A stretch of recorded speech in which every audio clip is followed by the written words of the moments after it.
Welcome everyone to the Techlog YouTube channel. Today for this video of Techlog, I will be showing you how to download and install the Bigo application. So to do that, open the Google Play Store on your mobile device, and on the search bar of Play Store you need to type in Bigo and tap on search.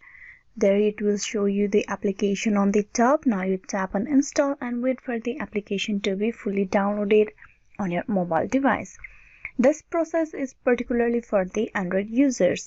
If you are using an iOS device, you will need to go to the App Store on your phone, and from the App Store you can search for the Bigo application, then tap on Get.